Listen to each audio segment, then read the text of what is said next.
మిత్రులందరికీ స్వాగతం. నా పేరు పద్మావతి.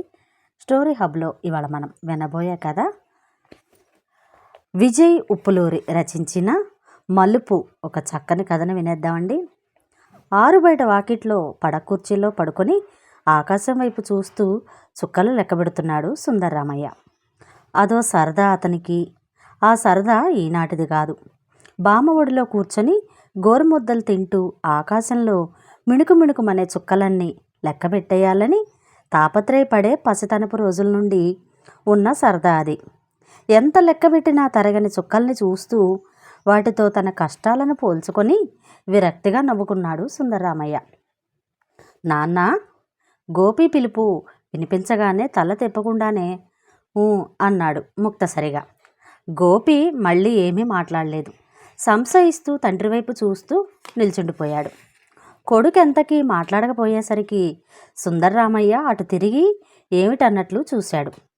పరీక్షలు దగ్గరకొస్తున్నాయి. చంద్రం కలిసి చదువుకుందామంటున్నాడు. ఈ రోజు నుంచి రాత్రిళ్ళు చదువుకోవడానికి వాళ్ళింటికి వెళ్దామని భయపడుతూ అన్నాడు గోపి. సుందర్రామయ్య కొడుకును పరీక్షగా చూశాడు. గోపికి 15 ఏళ్ళు. 10th చదువుతున్నాడు. గరగరలాడే గొంతు, అప్పుడే నల్లబడుతున్న మీసం, గడ్డం అతను యవ్వనంలో అడుగుపెడుతున్నాడన్న విషయం తెలియజేస్తున్నాయి. గోపి సుందర్రామయ్య కొడుకు.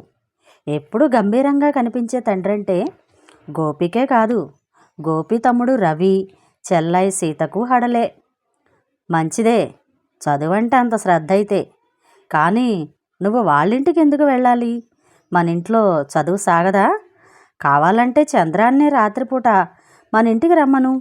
ఇద్దరూ కలిసి ఇక్కడే చదువుకోండి ఏ అన్నాడు సుందర్రామయ్య ఒక క్షణం ఆలోచించి. అది కాదు నసిగాడు గోపి. ఏది కాదు? విసుగ్గా అన్నాడు సుందర్రామయ్య. మరేమిట్రా? చెప్పేదేదో సరిగ్గా చెప్పాడు. ఏమిటి అసలు సంగతి? కసిరాడు సుందర్రామయ్య. చంద్రాన్ని ఇంటి దగ్గర వాళ్ళ వనజక్కయ్య దగ్గరుండి చదివిస్తోంది. అర్థం కాని లెక్కలు చేసి చూపిస్తుంది. తమ్ముడితో పాటు చదువుకోవడానికి అసలు తనే నన్ను రమ్మంది. ఉన్న విషయం కక్కేశాడు గోపి తండ్రి కసరడంతో జడుసుకొని. చెళ్ళును కొట్టినట్లయింది సుందర్రామయ్యకు గోపి చెప్పింది వినగానే. కోపంతో వణికిపోయాడు.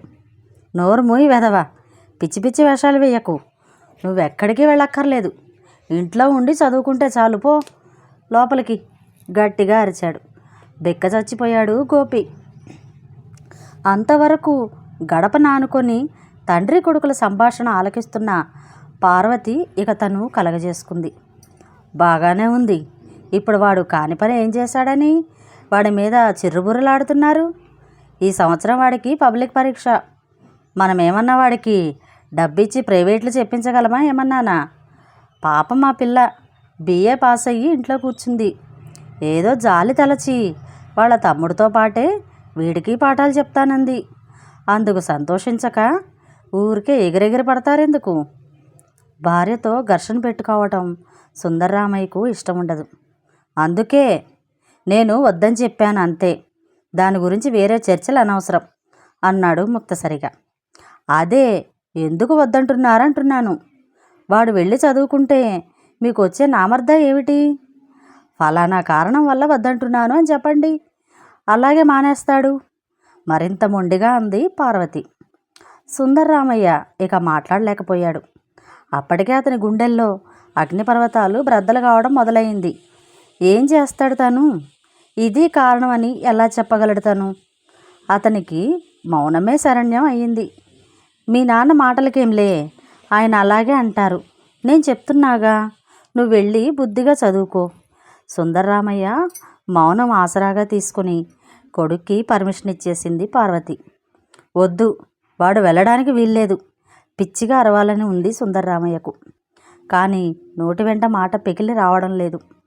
మరో 10 నిమిషాల తర్వాత పుస్తకాలు చేతబట్టి భయంగా తన వంక చూస్తూ తడబడుతున్న అడుగులతో తనను దాటి అంత దూరంలో ఉన్న సుబ్బారావు గారి ఇంటికేసి వెళ్తున్న గోపిని గుడ్లప్పగించి చూస్తూ ఉండిపోయాడు సుందర్రామయ్య. అతని అంతరాల్లో తీవ్రమైన సంచలనం కలుగుతూ ఉంది.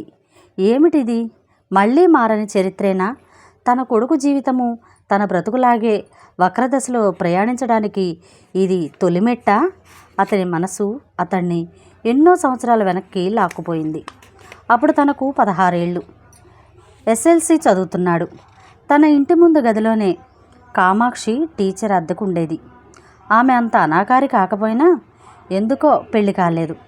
తను చదువులో ఎప్పుడూ ఫస్ట్ ఉండేవాడు. అయినా ప్రతి విషయాన్ని వ్యాపార దృష్టితో చూసే తన తండ్రి ఆయన ఇంట్లో అద్దెకుంటున్న పంతులమ్మ ద్వారా పొందగలిగే మేలును ఎందుకు వదులుకోవాలన్న దురాశతో కామాక్షి టీచర్ని అడిగాడు. మా వాడికి వచ్చేది పబ్లిక్ పరీక్ష, కాస్త కోచింగ్ ఇవ్వకూడదు అని. కామాక్షి టీచరు నవ్వుతూనే సరే అంది. కామాక్షి టీచర్ గదిలోనే తను రాత్రి 10 వరకు చదువుకునేవాడు. తన కళ్ళల్లోకి సూటిగా చూసే ఆవిడంటే తనకదొక రకమైన సిగ్గు. తను చదువుకుంటుంటే ఆవిడేదో పుస్తకం చదువుకుంటూనో నోట్స్ రాసుకుంటూనో కూర్చునేది. గజిబిజిగా ఉండే చిక్కులెక్కలు అతి తేలిగ్గా సాల్వ్ చేసి చూపించేది. ఇంగ్లీష్ గ్రామర్ అర్థమయ్యేలా చెప్పడంలో కూడా ఆమెకు ఆమె సాటి. నిద్ర వచ్చేంత వరకు చదువుకొని ఆ తర్వాత సెలవు తీసుకొని ఇంటికెళ్ళి పడుకునేవాడు తను. కానీ ఆ రాత్రి తన తండ్రి పని మీద పొరుగురు వెళ్ళాడు. తన తల్లి చెల్లెళ్ళు సెకండ్ షో సినిమాకి వెళ్ళారు. తను కామాక్షి టీచర్ గదిలో కూర్చొని చదువుకుంటున్నాడు. ఆ రోజు ఎందుకో కామాక్షి టీచరు చాలా కొత్తగా కనిపించింది. తను చదువుకుంటుంటే తన వంకే పరీక్షగా చూస్తూ కూర్చుంది. అబ్బా అంటూ వళ్ళు విరుచుకుందామె. చటుక్కుని తలెత్తి చూశాడు అతను. ఏమిటలా దిక్కులు చుట్టం? పుస్తకం మీద మనసు పెట్టి చదువు. అలా లాభం లేదు, ఇలారా నా పక్కన కూర్చొని చదువు ఆజ్ఞ జారీ చేసిందామె. మంత్రముగ్ధుల్లా వెళ్ళి ఆమెకు కొంచెం దూరంగా కూర్చొని పుస్తకం తెరిచాడు మళ్ళీ. ఆమె నవ్వింది. అప్రయత్నంగానే మళ్ళీ తను తలెత్తి ఆమె వైపు చూశాడు.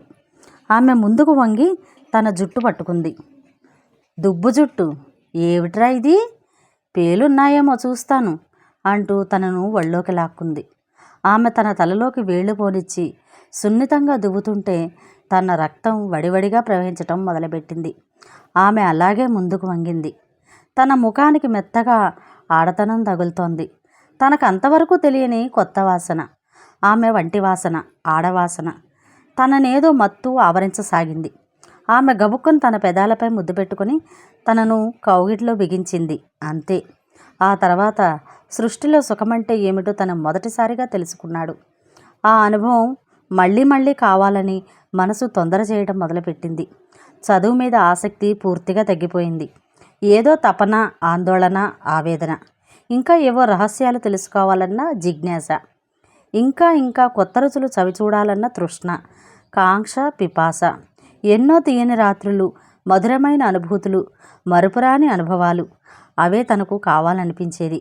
ఇంకేమీ అక్కర్లేదనిపించింది. ఫలితం తను పరీక్షల్లో తప్పాడు. బెస్ట్ స్టూడెంట్గా క్లాసులో పేరు తెచ్చుకున్న తను తప్పడం తన టీచర్లకు, తన వాళ్లకు ఒక విచిత్రంగానే కనిపించింది. కామాక్షి టీచర్కి మరే ఊరు బదిలీ అయిపోయింది. ఆమె వెళ్ళిపోయింది. అలవాటు పడ్డ తన ప్రాణం స్వర్గసుఖాల కోసం అల్లాడిపోయింది. కొత్త రుచుల కోసం నిరంతర అన్వేషణ మొదలయ్యింది. దాంతో తన జీవితంలో దుర్గా, శకుంతల, చాందిని, ఇంకా ఎందరెందరో. పర్యవసానం తను పరీక్షల్లో మళ్ళీ మళ్ళీ తప్పాడు. తన తండ్రి పోవడంతో కుటుంబ బాధ్యత నెత్తిమీద పడింది. అప్పుల వాళ్ళు ఉన్న ఇల్లు, ఆస్తి స్వాధీనం చేసుకోవడంతో తన కుటుంబం రోడ్డున పడింది. తను చదివిన చదువుకు పచారీ కొట్లో గుమస్తా ఉద్యోగమే శరణ్యమైంది. సుఖాల వరదలో కొట్టుకుపోయిన తను చివరికి కష్టాల ఎడారిలో తేలాడు. తమ కళ్ళు తెరిచేసరికి పూర్తిగా ఆలస్యమైపోయింది. స్వయంకృత అపరాధానికి చింతిస్తూ తనకొచ్చే 4 జీతం రాళ్లతో కుటుంబాన్ని నెట్టుకురావడం తప్పనిసరైంది. జీవన శకటాన్ని అలాగే ఈడుస్తూ తను ఒక ఇంటివాడయ్యాడు. పిల్లల తండ్రి అయ్యాడు.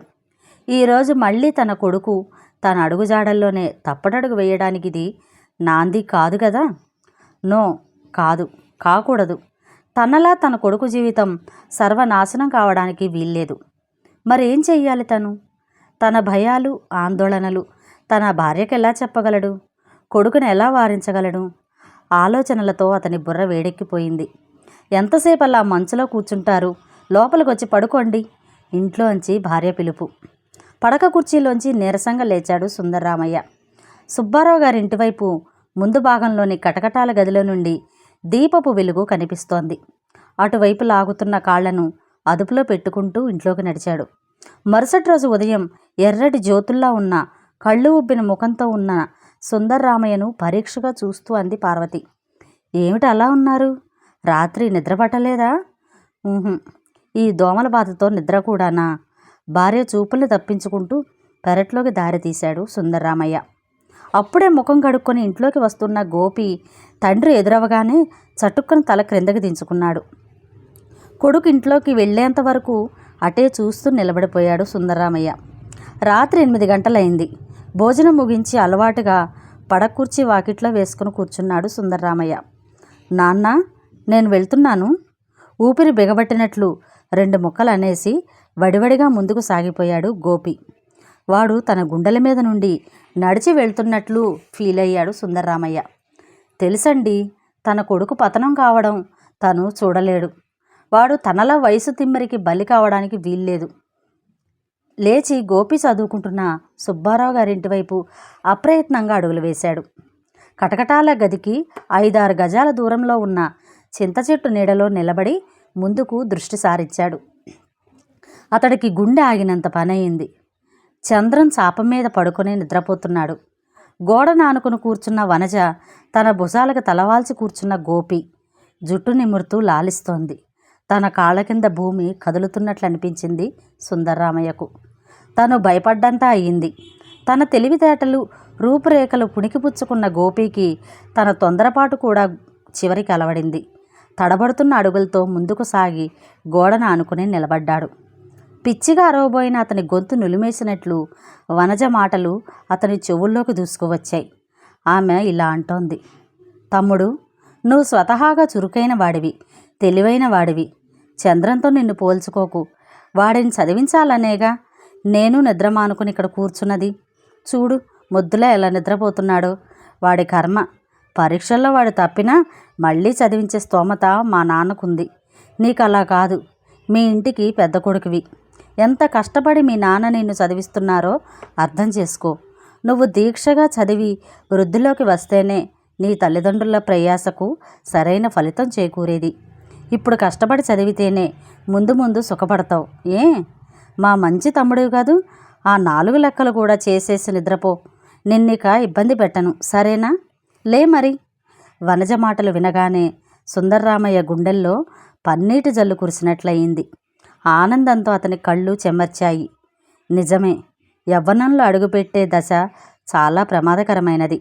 అది భయంకరమైన కొండచర్యలో ప్రయాణం చేసేటప్పుడు ఎదురయ్యే అతి క్లిష్టమైన మలుపు లాంటిది. ఆ మలుపులో నిలదొక్కుకోగలిగితే, అందుకు సరైన చేయూత లభిస్తే గమ్యం చేరుకోవడం సులభతరమవుతుంది. సరిగ్గా అలాంటి మలుపులోనే తను పట్టుతప్పి అధపాతాళానికి జారిపోయాడు. కానీ తన గోపి అదృష్టవంతుడు. అదే చిత్రమైన వయసు. మలుపులో అతనికి సరైన ఆసరా లభించింది. తేలికైన మనసుతో తృప్తిగా వెనక్కి తిరిగాడు సుందర్రామయ్య. ఇంతటితో ఈ కథ సమాప్తం. ఈ కథ కనుక మీకు నచ్చినట్లయితే షేర్ చేసి, లైక్ చేసి, సబ్స్క్రైబ్ చేసేయండి. మరొక మంచి కథలో మళ్ళీ కలుస్తాను. Thank you. నమస్తే.